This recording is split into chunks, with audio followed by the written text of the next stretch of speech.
Order. We recognize the parliamentary status of which is in the period of interpellation, the office or the budget of the Office of the Ombudsman is in order. Senator Sherwin Gatchalian will sponsor.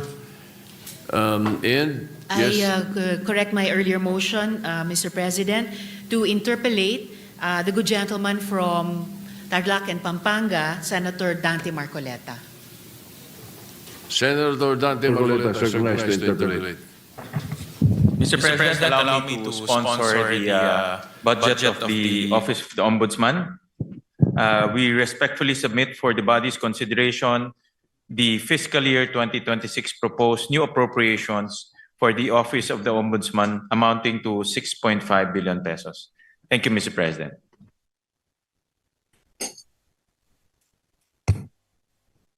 Thank you, Mr. President. You go ahead, Senator Marcoleta, you're recognized. Mr. President, in several decisions of the Supreme Court, the Office of the Ombudsman was admonished for grave abuse of discretion, for acts of bending or twisting the law to expand its powers. I may cite several jurisprudence if I must. Mr. President,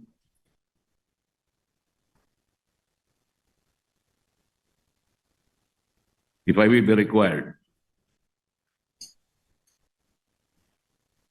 And we all know that the present Ombudsman, Mr. President, publicly flouted his predilection to bend the law. Does he believe that these decisions of the Supreme Court are wrong and he is not bound by these decisions? Mr.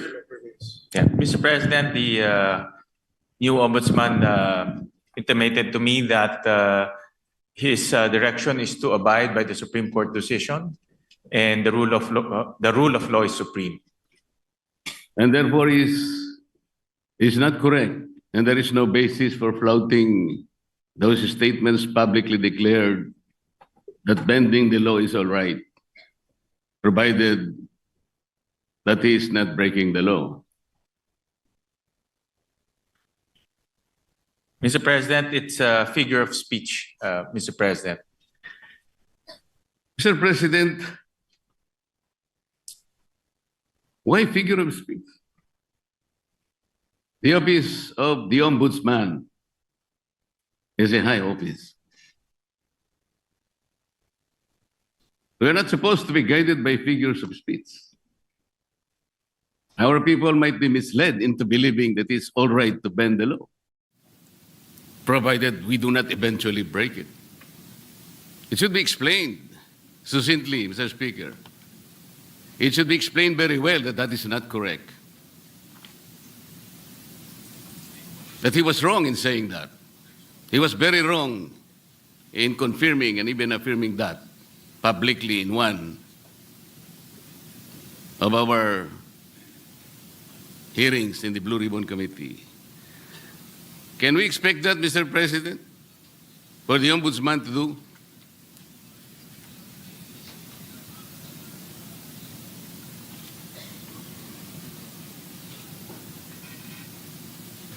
One minute suspension, Mr. President.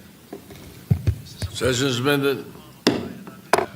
Current ombudsman right now, he intimated to me that he is very strict in not bending the law. In fact, he also intimated that he will abide by the Supreme Court ruling, as he believes that the rulings are forms part of the law, and the rule of law is supreme, Mr. President. So he abides by those principles, Mr. President, and he will carry that in his tenure as the country's ombudsman, and especially in his quest to hold people to account and to put people in jail, who, especially those who transgressed our our laws, Mr. President. So those are the principles that he abides by, and those are the principles he will carry in his duty as our ombudsman, Mr. President. Mr. President, abiding by that principle and acting otherwise is different. You say that you abide by the laws strictly, but you say publicly that you can bend the law. How is that? Doesn't the public need to be clarified very clearly on this matter, Mr. President? Our people might be confused by that statement. That's why I am asking whether he can make a clarification or he can make public apology for saying that, Mr. President. And this will be good for the country. Well, Mr. President, we thank the good gentleman from Tarlac and Pampanga, Senator Marcoleta, for bringing this up. And this is an opportunity for the current ombudsman to clarify his statements. And this is actually the clarification that he is expressing to this august body, that he will abide by the rule of law and he will not bend the law to serve any other purpose, Mr. President, or to serve any other being, Mr. President. So, Can we, Mr. Sorry. President, that's why this is an opportunity, and as he intimated to me, that he will always put the rule of law as supreme, Mr. President. Mr. President, even for this issue alone, can I respectfully move that maybe we can suspend our rules? I want to hear personally the ombudsman to say it for himself.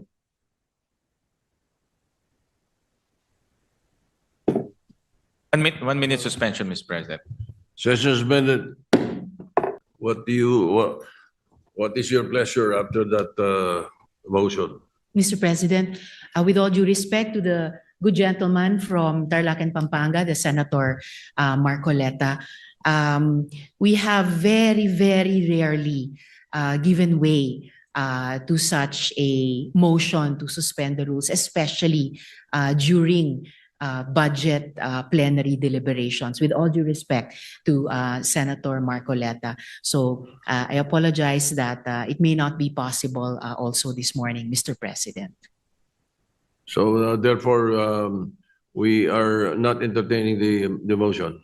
We are not entertaining the motion, Mr. President, but the chairman remains fully capable of addressing the important issue raised by the good gentleman. All right, thank you. Thank you, Mr. President. Thank you, Yes. Majority Leader. Muli, nagpapasalamat po kami kay Senator Marcoleta at tinanong niya po yung itong issue. Nagbibigay po to ng oportunidad para sa ating bagong ombudsman klaruhin yung kanyang mga nasabi. At wala hong intention to bend the law. No? That's very clear. In fact, ang prinsipyo po ng ating bagong ombudsman is to follow the law and uphold the law. Dahil naniniwala siya na ang rule of law is supreme, Mr. President. So, para lang klaro, no, na itong nasabi niya ay isang figure of speech, pero wala hong intensyon na baliin po ang batas. Dahil ang kanyang intensyon ay ipatupad ng batas ng may integridad at may katarungan, Mr. President. Mr. President, kaya ko lang naman po ipinipilit ang bagay na ito sapagkat I think even the ombudsman as a lawyer himself believes in the court doctrine of our legal system, dura lex sed lex. Yung sinasabi nating bending the law will be inconsistent totally with this core legal system.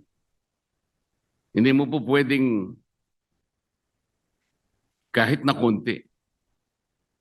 Tatanong ko nga sana to what extent can you bend the law that can still be acceptable? Hindi po pwede yun. Dura lex sed lex. At ako rin po, sumasang-ayon po sa kay Senator Marcoleta, the good gentleman from Tarlac, Pampanga na ang batas po ay dapat ho natin ipatupad. At wala ho yan tinitignan. Kaya ho naka-blindfold po si Lady Justice dahil wala ho tinitignan. At yan rin po ang assurance ho ng ating bagong ombudsman. Dito po sa bulwagang ito at sa lahat po sa sambayang Pilipino na nanonood ho sa atin na ipapatupad niya ho ang batas na may integridad po. Kasi po, Mr. President, nakakabagabag talaga. Sana po figure of speech lang. Pero nagkaroon po kasi ng pagkakataon na hindi figure of speech yun eh. Dahil doon sa isang pagdinig sa Blue Ribbon Committee, nakita naman po nating lahat. When a particular witness applied for witness protection program, and the law is clear, the provisions of law on the requirements on how to apply for a witness under the witness protection program. Nandun po lahat yun eh. The enumerations, the requirements are exclusive. Pero sinabi po ng ating ombudsman, then the Secretary of Justice, pinipilit po merong restitution. I advise him that he cannot do that because restitution does not appear in the law. But Mr. President, he insisted. So doon po nagkakaroon ng problema. While publicly, he declares that he upholds the law to the fullest. Pero in reality, it is not being done. How can you put a requirement which is not in the law? And he said that was his opinion. His opinion will not even matter, Mr. President. Does that opinion will even prevail over the strict provision of law? Yun po yung aking ikinatatakot, ikinababahala, na nami-mislead po yung ating mga mamamayan eh. Pati ang ating processes po ay nalalagay sa alanganin. That's why this is very important. Na kailangan po masettle natin ang isyong ito. We cannot bend the law.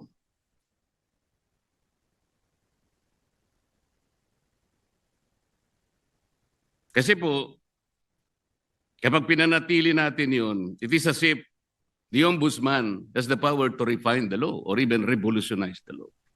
No one can do that, Mr. President.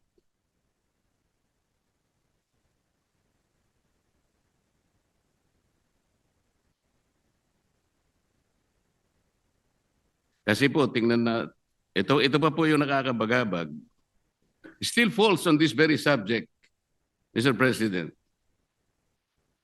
Kamakailan lamang po ang ating current ombudsman ay nag-announce na sa mga darating na araw, meron pong may issuean na warrants of arrest. Na mga iba po ay kasama pa natin sa kapulungan ito, Mr. President. Mr. President, may I ask whether the Office of the Ombudsman has the power to issue warrants of arrest?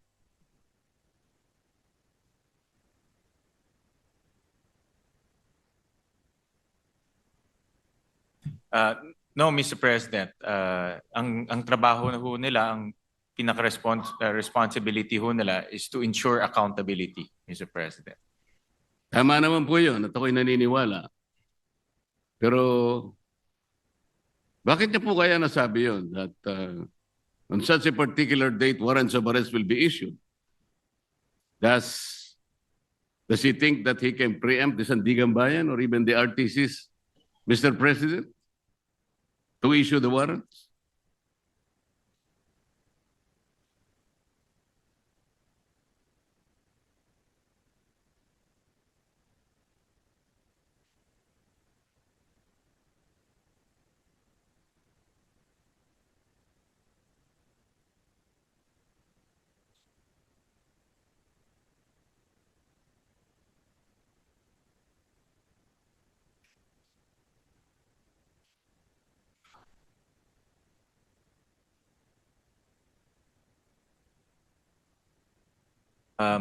Mr. President, this is a indicative timeline. Meron ho kasing sinusundan ng ombudsman na timeline.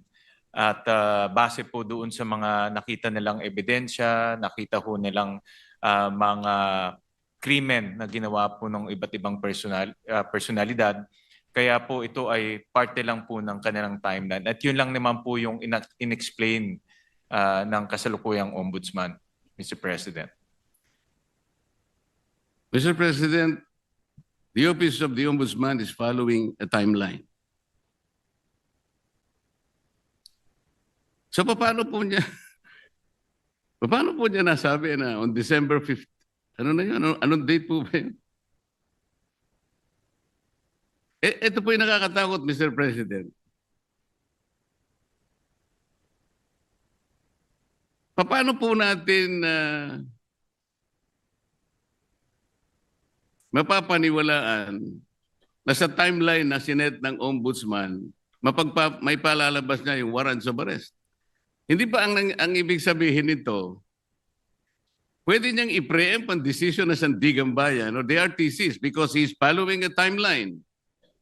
And the most intriguing issue here, Mr. President, is that he might be able to influence and preempt the decision of the RTCs and the Sandigan Bayan just to make that timeline a reality. This is a very dangerous proposition, Mr. President. But Mr. President, hindi naman po, no, dahil alam naman ho natin ang Sandigan ay under the ambit of the judiciary. Iba naman po ito sa trabaho po ng ombudsman. Pero bilang ombudsman, nakikita ko ho na dahil sila po ang magfa-file ng kaso, very optimistic ho sila na yung kanilang ifa-file na kaso meron pong kinahitnatnan at meron pong resulta. So yung resulta na gusto ho nilang mangyari ay mag-issue ho ng warrant of arrest. So, kasi very confident sila na yung kaso ay matibay. At very confident ho sila na yung ebidensya ay matibay. At yun din po ang gusto natin lahat. Ako po, very hopeful rin po ako na yung kanilang kaso at kanilang ebidensya ay matibay dahil ako rin po bilang isang Pilipino, gusto ko rin pong managot yung mga taong dapat managot. Pare-pare po natin gusto mapanagot natin ang may kasalanan, Mr. President. Wala pong debate doon. Hindi po yun ang punto ng pagtatanong na ito, Mr. President. But the ability of the Office of the Ombudsman to predict even the timeline when the warrants of arrest can be issued is something that is troubling, Mr. President. Parang ang mangyayari, ayaw ko mang-isipin yun. Ayaw ko rin naman talagang mangyari yun. Somebody can even preempt or influence the time when the RTC or the Sandigan Bayan may eventually issue the warrants of arrest. Sana wala nang ganong klaseng announcement Kasi nakakapagduda kasi, Mr. President. Tingnan po ninyo. When the Sandigan Bayan or the RTCs eventually issues the warrants of arrest, do you think the persons or kung sino man yung involved na yun, that the Office of the Ombudsman wants to be arrested, pwede nilang questionin yung impartiality ng Sandigan Bayan or even the RTCs? Because there was already a timeline announced by the office. This is the thing that is very intriguing, Mr. President. But Mr. President, with all due respect to the esteemed senator from Tarlac and Pampanga, with all due respect po, ito ay isang indicative timeline na tinitignan ho nila. Wala ho silang control sa magiging desisyon ng Sandigan. Wala ho silang control kung ano po magiging takbo sa Sandigan. Pero base po sa kanilang experience at base po sa kanilang pag-ayos ng kaso, lalo na po sa pagtingin po sa ebidensya, ito po yung tinitignan nilang timeline na pwedeng mangyari. Pwede rin ho yan hindi mangyari. No? Pwede rin ho yan iba po ang pupuntahan ng kaso. Pero naglalagay lang ho sila ng timeline para po makita naman ho nila kung ano po ang magiging takbo po ng kaso. At marami hong ganun. Actually, marami, pag nanonood po ako ng mga political shows sa YouTube, marami pong mga political analyst, mga legal analyst, sinasabi ho nila, ano po ang magiging takbo ng kaso, kailan po may makukulong, kailan po may i-issue ng mga warrant of arrest. Yan po ay based on their analysis and experience. Pero wala hong assurance, hindi ho yung magiging 100% na ganun po ang kinahinatnan po niyan o ganun po ang kalalabasan. Ganun din po sa ombudsman. Ito po ay sa kanilang tingin ay posibleng mangyari. So do you think announcing a particular timeline, Mr. President, is even necessary? Ito po ay for purpose of information, Mr. President, and para po mabigyan din po ang publiko ng kanilang opinion pagdating po sa magiging takbo po ng kaso. Mr. President, ang sinasabi po ng representasyon na ito, hindi naman kailangan pang i-announce yun eh. Dahil magkakaroon lang po ng pagdududa ang ating mga mamamayan, lalong-lalo na po yung mga taong gusto nating ipa-aresto, sapagkat hindi naman kailangan na mag-announce pa. Kasi kapag sinabi mong meron po kaming timeline, parang siguradong-sigurado na po kasi ng opisina ng ombudsman na talagang mag-i-issue yung either the Sandigan Bayan or the RTC doon sa panahon na kanyang tinutukoy. Di bali, maiisip ninyo, nasa ilalim pala ng impluensya ng ombudsman o ng RTC, ang mga korte, naiimpluensyahan pala ng ombudsman ang mga korte. Ganun po yung magiging maaring isipin. Maaring hindi totoong yun ang gustong gawin ng ombudsman. At naniniwala naman ako na hindi niya intention yun. Ngunit para bigyan po ninyo ng pagdududa ang ating mamamayan, lalong-lalo na po yung mga taong involved nga at gusto nyo ipa-aresto, parang hindi kailangan pong mag-announce pa eh. That is the only point, Mr. President. Yeah, I'm sure andito po ang ating ombudsman at nakikinig ho siya sa mga suhestyon ng ating senador at bibigyan ho nila yan ng konsiderasyon. Salamat po sa sagot. Mr. President, yung ating pong deputy, ano yung tawag doon? Deputy Overall Ombudsman ay taga-Bisaya, Mr. President.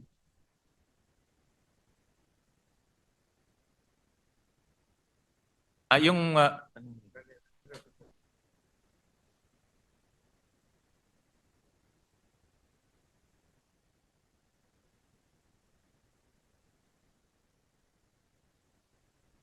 taga Mindanao po yung ating current Deputy Ombudsman. Tama ho kayo. Overall Deputy Ombudsman. Overall Deputy Ombudsman is from Mindanao, but he is also the Deputy Ombudsman for the Visayas, Mr. President. Opo, tama ho. So, yung acting po, yung acting.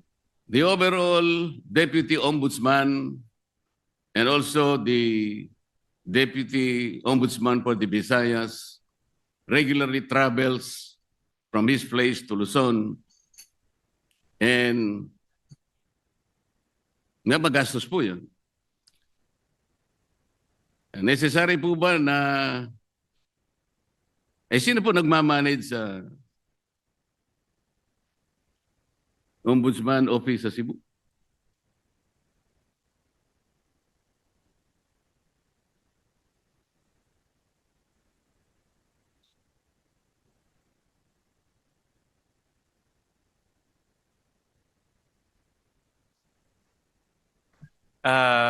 Mr. President, Senator Marcoleta, temporary po na bakante ho yung position na yon.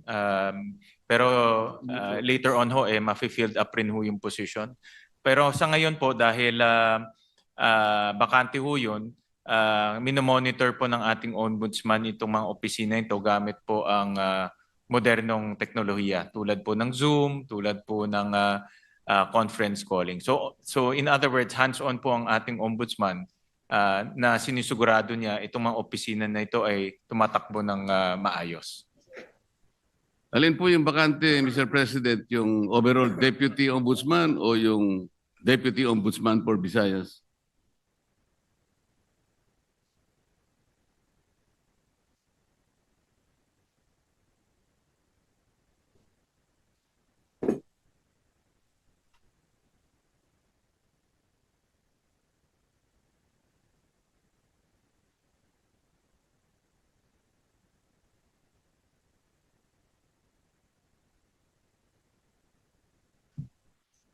Ang bakante po ay yung overall Deputy Ombudsman for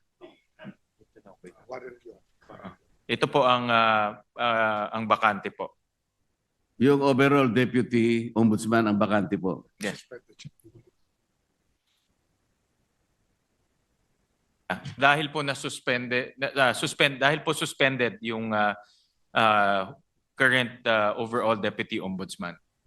Kasi po kaya ako tinatanong to, Mr. President, napakagastos po yung regularly na pagta-travel po ng Deputy Ombudsman. Galing pa siya ng Mindanao. Meron pa siyang gawain dito sa Maynila dahil nga overall Deputy Ombudsman. Naisip ko po na unnecessary expense po yan sa opisina ng Ombudsman. Ang direction po ng ating bagong ombudsman ay talagang gawing episyente po ang opisina. Natural lang naman po kung may bagong liderato, inaayos niya yung kanyang opisina sa nakikita niyang pinaka-episyenteng struktura, Mr. President. So, hindi naman po nila intention na maging bakante ito at later on rin po ay malalagyan din po ng tao. Pero tinitignan nila kung anong pong paraan o anong pong structure ang pinaka magiging episyente po para po sa ombudsman offices, Mr. President. Mr. President, bago po naging ombudsman ang aking kaibigan, siya po ay magkaibigan naman tayong dalawa. Ikaw naman, dinideny mo yata eh. Yun nga sinasabi ko, kaibigan pala kayo. Yun nga sinasabi ko. Narinig niyo yata ako, Senator Marcoleta. Bago po siya naging ombudsman, Mr. President, siya po ay kalihim po ng ating Department of Justice.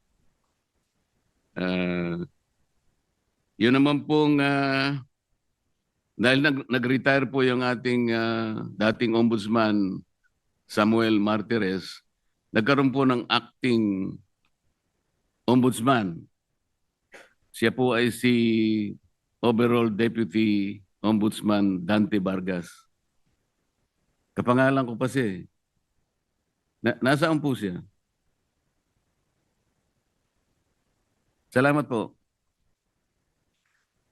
Nandito ho siya. Siya po ngayon ang Deputy Ombudsman for Visayas and acting overall Deputy Ombudsman. Concurrent ho Yes, siya. Mr. President. For now. Yes, I know that. Ang itatanong ko po ay, nung siya'y acting overall Deputy Ombudsman, at sa panahon na yon ay applicant naman po ang aking kaibigan for Ombudsman na nabakante nga po, ay gumawa siya ng isang bagay na medyo napaisip ako, Mr. President. Ang tinutukoy ko po ay yung isang office order na kanyang pinalitan. Ang office order na ito po ay kinapapalooban ng parang double docketing. Ngayon, nung siya po ay acting na ombudsman, inalis niya po yung dating memorandum order requiring double docketing. At siya ay gumawa ng isang parang office memo or memorandum na doon po ay pinalitan niya yung office order at may kalakip pa pong isang directive na lahat ng mga complaints, lahat ng asunto, lahat ng habla, administrative man yan, criminal o kahit ano yan, na napapaloob 10 araw bago maging effective yung kanyang order which was issued on September 17, 2025 ay